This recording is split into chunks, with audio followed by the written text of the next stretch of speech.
அதாவது வாழ்க்கையில இன்ப துன்பங்கிறது வரும். இன்பம் வந்தா துன்பமும் வரும். இன்பத்த நம்ம எப்படி கண்டுபிடிக்கிறோம்? துன்பத்திலருந்து பிரிச்சு பார்த்து தான் நம்ம இன்பங்கிறத நம்ம கண்டுபிடிக்கிறோம். அப்ப துன்பங்கிறது நமக்கு தேவ.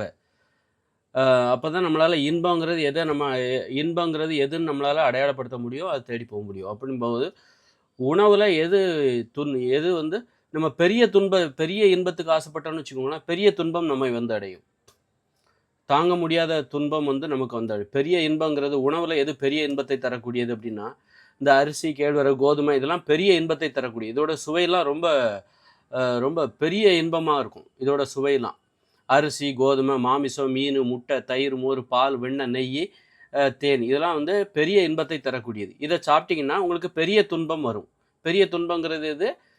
சுகரு, ஆஸ்மா, வீசிங்கு, அப்புறம் இதய நோய், இதய அடைப்பு, மாரடைப்பு, அப்புறம் புற்றுநோய், இந்த மாரி மிகப்பெரிய துன்பங்கள் அடையும். மிகப்பெரிய இன்பத்துக்கு ஆசைப்பட்டீங்கன்னா, நீங்க மிகப்பெரிய துன்பத்த கண்டிப்பா அடைவீங்க.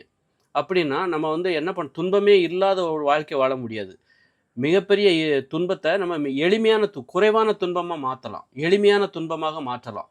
அப்ப நம்ம என்ன பண்ணணும் அப்படின்னா, மிகப்பெரிய இன்பத்துக்கு ஆசைப்படக்கூடாது. ஏன்னா, மிகப்பெரிய இன்பம் தான் மிகப்பெரிய துன்பத்துக்கு காரணமா இருக்கு. மிகப்பெரிய இன்பத்தை தேடி நம்ம போம்போது, மிகப்பெரிய துன்பம் நம்மள ஈஸியா அடையும். அதுவும் தானா அடையும். அதனால உணவுல நீங்க எளிமையான இன்பத்துக்கு ஆசைப்படுங்க. எளிமையான உணவுகள சாப்பிடுங்க. அதன் மூலம் உங்களுக்கு எளிமையான இன்பம் கிடைக்கும். அதனால் வருகிற துன்பமும் எளிமையான துன்பமா தான் இருக்கும்.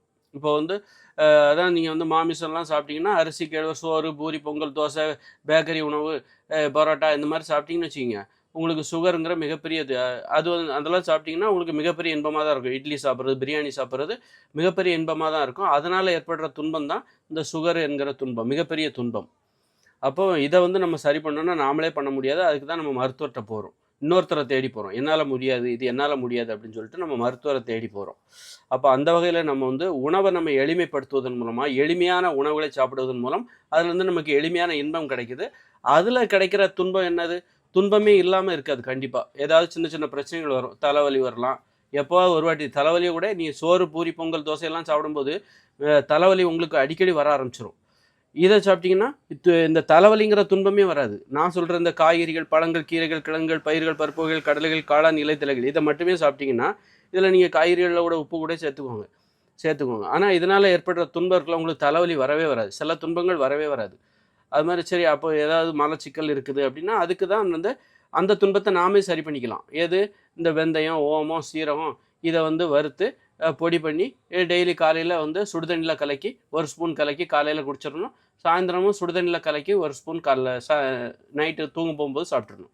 இப்ப இதனால சின்ன சின்ன துன்பமும் நமக்கு துன்பம் வருது.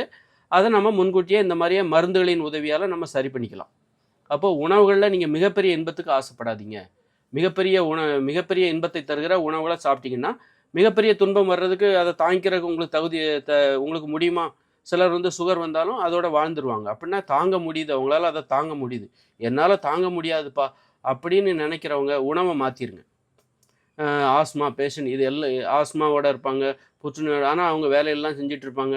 பெரிய பெரிய ஆட்களா இருப்பாங்க. விஐபியா இருப்பாங்க. அவங்களுக்கு சுகர் இருக்கும். இருந்தாலும் அவங்க அந்த வாழ்க்கைய வாழ்றாங்க. அப்படின்னா என்ன அர்த்தம்? அவங்களுக்கு அந்த மிகப்பெரிய துன்பத்த தாங்குகிற சக்தி அவங்ககிட்ட இருக்குது.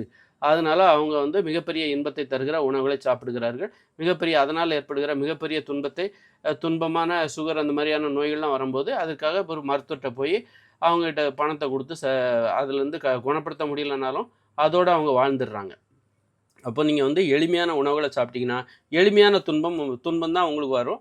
எளிமையான துன்பம் கூட சில டைம்ல வராமலே போயிடும். அதனால நான் சொல்ற உணவுகள சாப்பிட்டீங்கன்னா, உங்களுக்கு தலைவலி வராது, உடல் பருமன் வராது, அப்புறம் செரிமான குறைபாடு எல்லாம் வராம போயிடும். அப்படியே வந்தாலும் நாமளே சரி பண்ணிக்கலாம். இன்னொருத்தர தேடி போகணுங்கிற அவசியம் இல்ல. இந்த உலகம் பார்த்தீங்கன்னா, மனுஷங்க மிகப்பெரிய இன்பத்த தேடி அலையுறாங்க. அதனால தான் மிகப்பெரிய துன்பம். கார்ல போறாங்க, பைக்ல போறாங்க.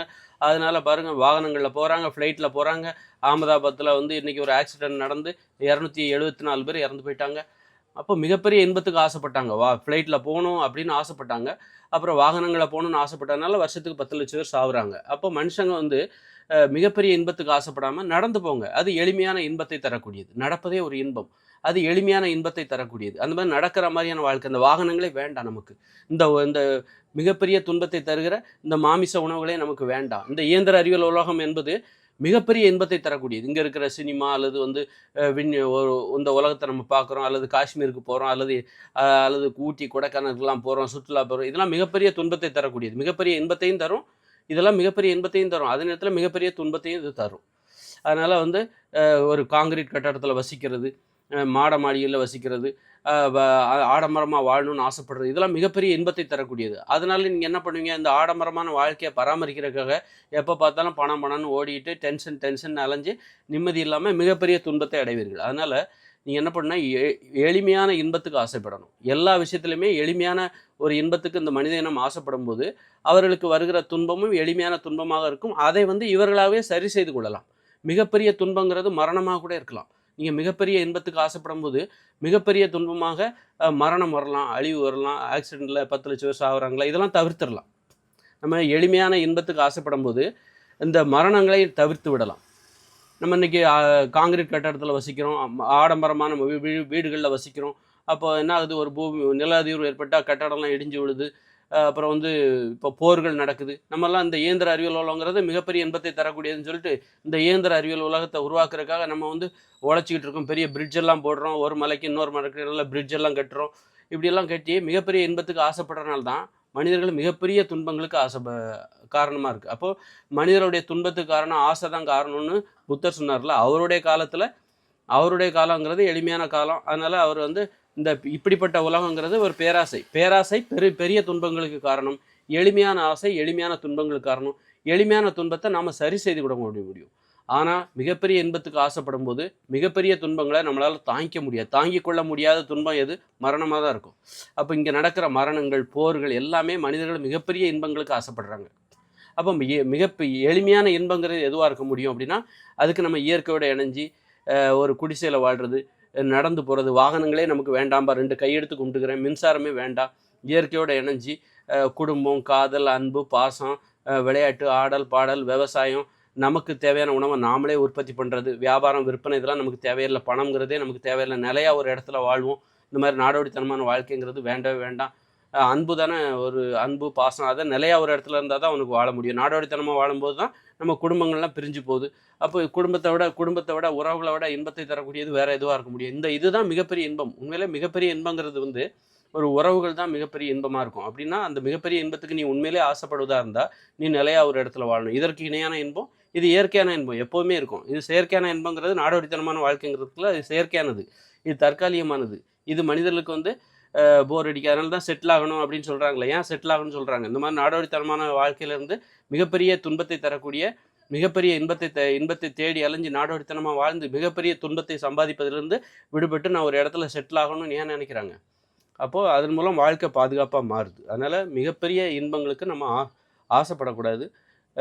மிக எளிமையான இன்பங்களுக்கு ஆசைப்பட்டு நாமே சரி செய்து கொள்ளக்கூடிய எளிமையான துன்பங்கள் வந்தால் அதை நாமளே சரி பண்ணிக்கலாம். அந்த மாதிரியான ஒரு வாழ்க்கை வாழணும். அப்போ அது இந்த உலகங்கிறது கொஞ்சம் ஆபத்தான உலகம் தான். அதற்கு நம்ம கொஞ்சம் கட்டுப்பாடாக வாழ்ந்து இதிலேயே நம்ம எப்படி எளிமையாக வாழ்கிறது, அடிக்கடி இந்த பயணம் செய்து கொண்டே இருப்பதை தவிர்க்க வேண்டும். ரோடுகள்லாம் ரோட்டில் போகிறதே ஆபத்தானது. அதனால் அது போகாமலும் இருக்க முடியாது. அதனால் தேவையற்ற பயணங்களை தவிர்க்கலாம். சுற்றுலா போகிறது அதெல்லாம் தேவையில்ல.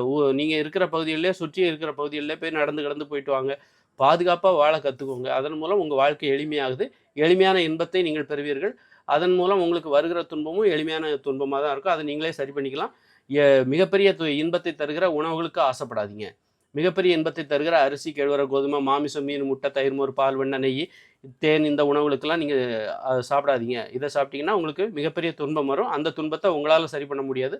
அதை நீங்கள் மற்றவங்களுக்கு தான் போக முடியும். அதுமாதிரி உறவுகள்லையும் பார்த்தீங்கன்னா சண்டை சச்சரவுகள், இந்த போர்லாம் ரொம்ப பெரிய பிரச்சனை, கோர்ட்டு கேஸு, இதெல்லாம் தேவையில்லை. நாமளே சரி செய்து கொள்ளக்கூடிய ஒரு பிரச்சனைகள் கண்டிப்பாக இருக்கும். அதை நாமளே சரி பண்ணிக்கணும். அப்படின்னா அது எதுவாக இருக்கும்னா எளிமையான பிரச்சனையாக தான் இருக்கணும். அப்போ எளிமையான வாழ்க்கை வாழ்வதன் மூலம் நமது பிரச்சனைகள் எளிமையாக இருக்கும். உரிமையோட நம்ம வந்து பிடிச்சவங்களோட சண்டை போடுறது, இந்த மாதிரியான ஒரு வாழ்க்கை.